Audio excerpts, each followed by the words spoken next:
Hello friends, welcome back to our channel TGCCS the genius classes पे, जहां मैं are Raj sir आपका फिर से स्वागत करता हूं आज के एक नए टॉपिक के साथ जिसका नाम है इंडियन ज्योग्राफी।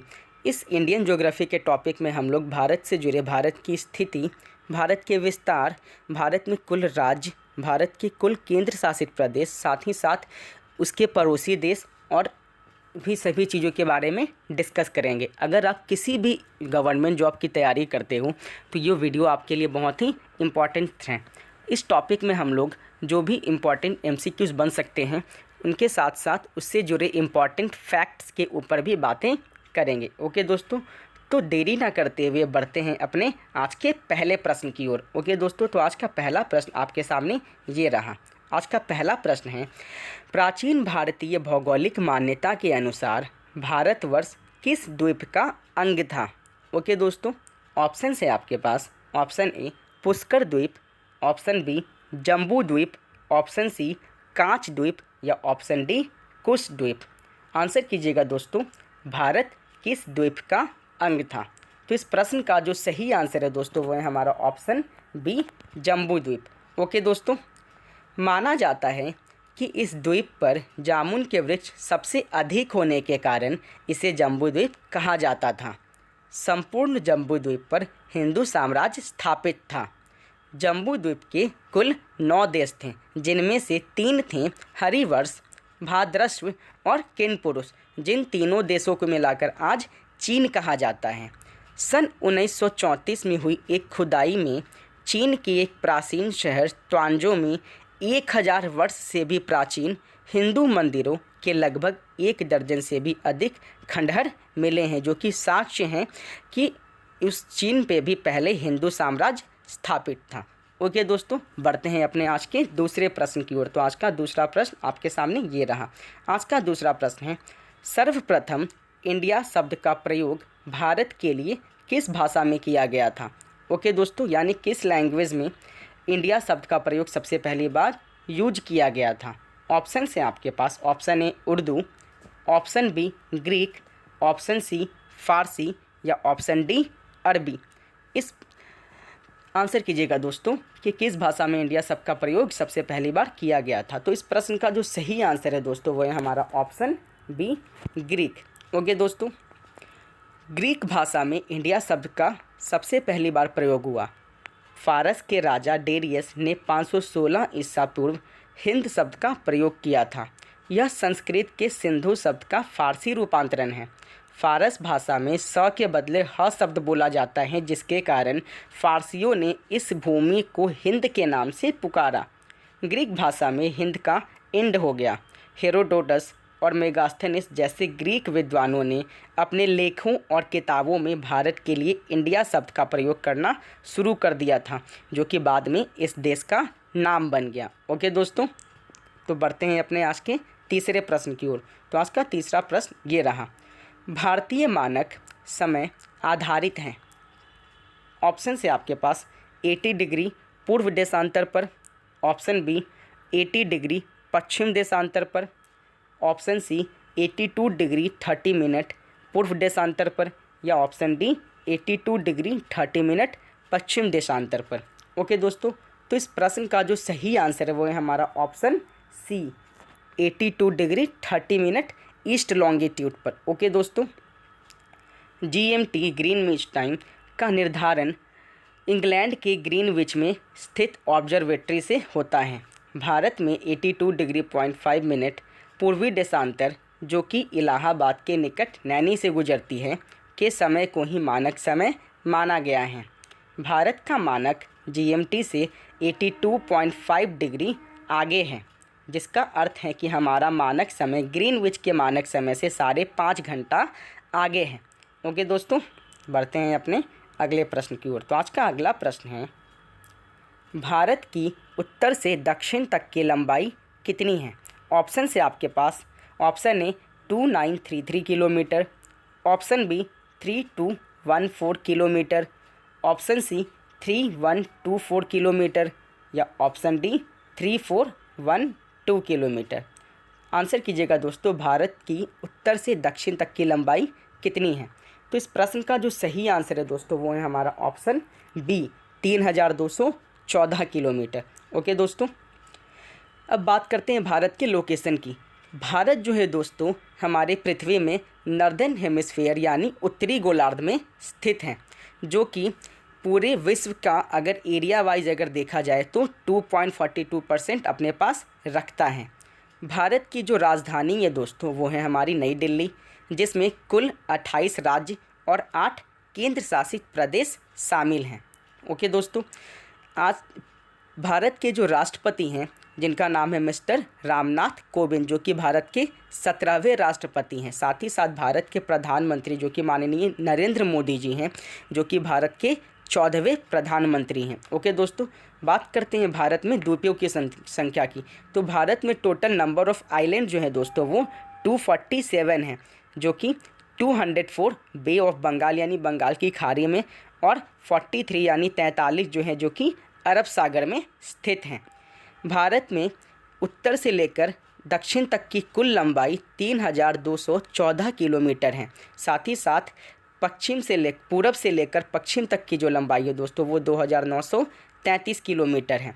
भारत की कुल कोस्टल लेंथ यानी तटीय रेखा का अगर लंबाई अगर देखा जाए तो वो 7516.7 किलोमीटर है। ओके दोस्तों, बढ़ते हैं अपने आज के अगले प्रश्न की ओर। ओके दोस्तों, तो आज का अगला प्रश्न ये रहा, भारत की तट रेखा की लंबाई है। ऑप्शन है आपके पास, ऑप्शन ए 6100 किलोमीटर यानी 6100 किलोमीटर, ऑप्शन बी 6200 किलोमीटर यानी 6200 किलोमीटर, ऑप्शन सी 6175 किलोमीटर या ऑप्शन डी 6500 किलोमीटर। आंसर कीजिएगा दोस्तों, what is the coastal length of India. तो इस प्रश्न का जो सही आंसर है दोस्तों वो है हमारा ऑप्शन ए 6100 किलोमीटर। ओके दोस्तों, चूँकि भारत के दक्षिण में हिंद महासागर, पश्चिम में अरब सागर और पूर्व में बंगाल की खाड़ी है, अतः प्रायद्वीप यानी पेनिनसुला, चूँकि भारत एक पेनिनसुला का निर्माण करता है, में भारत में स्थित समुद्र राज्य के साथ अपनी सीमा साझा करते हैं। यानी कुछ ऐसे स्टेट्स हैं जो कि आप यहाँ पे देख रहे हैं वो समुद्र सीमा से लगे हुए हैं। ओके दोस्तों, जिसकी कुल लंबाई, ठीक है दोस्तों, भारत की कुल स्थलीय सीमा लंबाई जो है वो 15,200 किलोमीटर है, जबकि भारत की मुख्य भूमि की तटीय लंबाई यानी कोस्टल लेंथ जो है दोस्तों वो 6100 किलोमीटर है। साथ ही साथ अगर द्वीपों को, आइसलैंड को भी अगर शामिल कर लिया जाए तो कुल कोस्टल लेंथ जो हो जाती है दोस्तों वो 7516.6 किलोमीटर हो जाती है। ओके दोस्तों, आई होप आपको ये डाउट क्लियर हुआ होगा। ओके दोस्तों, बढ़ते हैं आज के अगले प्रश्न की ओर। तो आज का अगला प्रश्न है, भारत में कितने राज्य समुद्र तट रेखा में हैं, यानी वैसे कितने स्टेट्स हैं जो समुद्र के किनारे बसे हुए हैं। तो ऑप्शन है आपके पास, option A 7, option B 8, option C 9 या ऑप्शन डी 10। आंसर कीजिएगा दोस्तों, how many states are attached with sea. Okay दोस्तों, तो इस प्रश्न का जो सही आंसर है दोस्तों वो है हमारा ऑप्शन सी यानी 9 राज्य। बात करते हैं उन 9 राज्यों के ऊपर। भारत में चूँकि आप देख रहे हैं यहाँ पे सबसे पहला जो राज्य है वो है हमारा गुजरात, जिसकी तटीय रेखा सबसे अधिक है। ओके दोस्तों, जो कि 1596 किलोमीटर है। उसके बाद जैसे ही आप नीचे बढ़ते हैं तो अगला जो राज्य आता है वो है हमारा महाराष्ट्र, जिसकी तटीय रेखा 720 किलोमीटर है। अगला जो हमारा स्टेट आता है दोस्तों वो है गोवा, ठीक है, जिसकी कोस्टल लेंथ 131 किलोमीटर है। ओके दोस्तों, इसके बाद जो अगला आता है वो है हमारा कर्नाटक, चूँकि यहाँ पे है कर्नाटक, जिसकी कोस्टल लेंथ 225 किलोमीटर है। इसके बाद अगला जो है हमारा केरल की कुल कोस्टल लेंथ जो है दोस्तों वो है हमारा 580 किलोमीटर। ओके दोस्तों, इसके बाद जो अगला है हमारा तमिलनाडु, जिसकी कोस्टल लेंथ कुल 1076 किलोमीटर है। अगला जो हमारा राज्य है वो है दोस्तों आंध्र प्रदेश, जिसकी कुल कोस्टल लेंथ 975 किलोमीटर है। इसके बाद जो अगला हमारा आता है वो है उड़ीसा, जिसकी कुल कोस्टल लेंथ 480 किलोमीटर से। ओके दोस्तों, और लास्ट और अंतिम जो हमारा वो है वेस्ट बंगाल, जिसकी कुल कोस्टल लेंथ 157.5 किलोमीटर है। तो इनमें आपको जो याद रखने वाली बातें हैं दोस्तों वो क्या है, सबसे इम्पॉर्टेंट जो पूछ लिया जाता है वो है हमारा सबसे लॉन्गेस्ट कोस्टल लेंथ किसका है और सबसे स्मॉलेस्ट कोस्टल लेंथ किसका है। तो वो है हमारा गुजरात जो कि लॉन्गेस्ट कोस्टल लेंथ है, और सबसे छोटा जो कोस्टल लेंथ है दोस्तों वो है हमारा गोवा जो कि 131 किलोमीटर है। ओके दोस्तों, बढ़ते हैं अपने आज के अगले प्रश्न की ओर। तो आज का अगला प्रश्न ये रहा, भारत का क्षेत्रफल विश्व के कुल भौगोलिक क्षेत्रफल का कितना है? ऑप्शन है आपके पास 2.2%, ऑप्शन बी 2.4%, ऑप्शन सी 2.8% या ऑप्शन डी 3.2%। आंसर कीजिएगा दोस्तों, भारत का क्षेत्रफल विश्व के कुल भौगोलिक क्षेत्रफल का कितना है? तो इस प्रश्न का जो सही आंसर है दोस्तों वो है हमारा ऑप्शन बी 2.4%। ओके दोस्तों, बात करते हैं भारत के कुछ राज्यों के बारे में। तो भारत में अगर दोस्तों अगर एरिया वाइज सबसे बड़ा राज्य अगर पूछ लिया जाए तो वो है हमारा राजस्थान। भारत में स्थित सबसे स्मॉलेस्ट स्टेट की अगर बात की जाए तो वो है हमारा गोवा, जो कि एरिया वाइज सबसे छोटा राज्य है। बात की जाए अगर सबसे घनी आबादी वाले राज्य की तो वो है हमारा महाराष्ट्र। अगर बात की जाए सबसे कम घनी आबादी वाले राज्य की तो वो है हमारा सिक्किम, जहाँ पे सबसे कम लोग रहते हैं। महाराष्ट्र में दोस्तों सबसे ज़्यादा आबादी वाले लोग रहते हैं और सिक्किम में सबसे कम आबादी वाले लोग रहते हैं। जब बात की जाती है मोस्ट डेंसली डिस्ट्रिक्ट की, यानी सबसे मोस्टली डिस्ट्रिक्ट की, तो वो है हमारा थाने जो कि महाराष्ट्र में पड़ता है। ओके दोस्तों, लीस्ट डेंसली डिस्ट्रिक्ट जो है वो है हमारा दिबांग वैली जो कि अरुणाचल प्रदेश में स्थित है। मोस्ट डेंसली सिटी की बात की जाए अगर तो वो है हमारा मुंबई, और साथ ही साथ अगर पूरी दुनिया की पूरे वर्ल्ड की सबसे डेंसली सिटी की बात की जाए तो उसमें भी हमारे मुंबई का ही नाम आता है। ओके दोस्तों, तो ये हम लोग हमेशा याद रखिएगा। बढ़ते हैं अपने अगले प्रश्न की ओर। तो आज का अगला प्रश्न है, निम्नलिखित भारतीय राज्यों में से किससे होकर कर्क रेखा नहीं गुजरती है? ओके दोस्तों, ऑप्शन से आपके पास option A Uttar Pradesh, option B Madhya Pradesh, option C Gujarat या ऑप्शन डी झारखंड। चूँकि आप जानते होंगे दोस्तों कि भारत से होकर एक इमेजिनरी लाइन जिसे ट्रॉपिक ऑफ कैंसर भी बोलते हैं वो पास होती है। तो आपको ये बताना है कि ऐसा कौन सा स्टेट है जिस स्टेट से होकर ये इमेजिनरी लाइन यानी ट्रॉपिक ऑफ कैंसर नहीं गुजरती है। तो इस प्रश्न का जो सही आंसर है दोस्तों वो है हमारा option A Uttar Pradesh. Okay दोस्तों, ये रहा ट्रॉपिक ऑफ कैंसर। ये जो लाइन आप देख रहे हैं दोस्तों यहाँ से इस तरीके से, ये जो लाइन है दोस्तों वो हमारा ट्रॉपिक ऑफ कैंसर है। बात करते हैं कौन कौन से राज्यों से होकर वो गुजरती हैं, ये हर बार परीक्षा में पूछ लिया जाता है। ओके दोस्तों, तो सबसे पहला जो राज्य आता है दोस्तों वो है हमारा गुजरात, सेकेंड नंबर पे राजस्थान, फिर जैसे आगे बढ़ेंगे मध्य प्रदेश, उसके बाद जो अगला है छत्तीसगढ़, उसके बाद झारखंड, फिर वेस्ट बंगाल, त्रिपुरा और मिज़ोरम। ओके दोस्तों, बढ़ते हैं अपने अगले प्रश्न की ओर। और साथ ही साथ ये भी याद रखिएगा दोस्तों कि टोटल अगर कभी कभार ये पूछ लिया जाता है प्रश्न में कि ऐसे कुल कितने राज्य हैं जिनसे होकर कर्क रेखा गुजरती हैं, तो वो है हमारा 8 स्टेट्स। ये भी आप लोग याद रखिएगा। ओके, तो बढ़ते हैं अपने अगले प्रश्न की ओर। तो आज का अगला प्रश्न है, भारत तथा चीन के बीच सीमा बनाने वाली रेखा क्या है?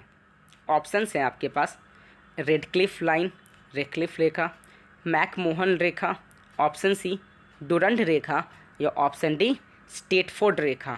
ओके दोस्तों, भारत और चीन के बीच साझा करने वाली सीमा का नाम क्या है आपको ये बताना है। तो इस प्रश्न का जो सही आंसर है दोस्तों वो है हमारा ऑप्शन बी मैकमोहन लाइन यानी मैकमोहन रेखा। ओके दोस्तों, मैकमोहन रेखा पूर्वी हिमालय क्षेत्र के चीन अधिकृत क्षेत्र एवं भारतीय क्षेत्रों के बीच सीमा चिन्हित करती है। यह क्षेत्र अत्यधिक ऊंचाई का पर्वतीय स्थान है। इस रेखा का निर्धारण तत्कालीन ब्रिटिश भारत सरकार में विदेश सचिव सर हेनरी मैकमोहन ने किया था और इन्हीं के नाम पर इसे मैकमोहन रेखा कहा जाता है। इस रेखा की लंबाई 890 किलोमीटर है। यह रेखा 1914 के शिमला समझौता का परिणाम था जो भारत और तिब्बत के बीच हुआ था, लेकिन चीन इस रेखा को नहीं मानता है। ओके दोस्तों, बढ़ते हैं आज के अगले और आखिरी प्रश्न की ओर। तो आज का आखिरी प्रश्न है, भारत देश के कुल कितने पड़ोसी देश हैं यानी कितने नेबर्स कंट्रीज़ हैं? ओके दोस्तों, तो ऑप्शन से आपके पास option A 5, option C B 7, option C 8 या ऑप्शन डी 9। आंसर कीजिएगा दोस्तों, भारत देश के कुल कितने पड़ोसी देश हैं। तो इस प्रश्न का जो सही आंसर है दोस्तों वो है हमारा ऑप्शन डी। ओके दोस्तों,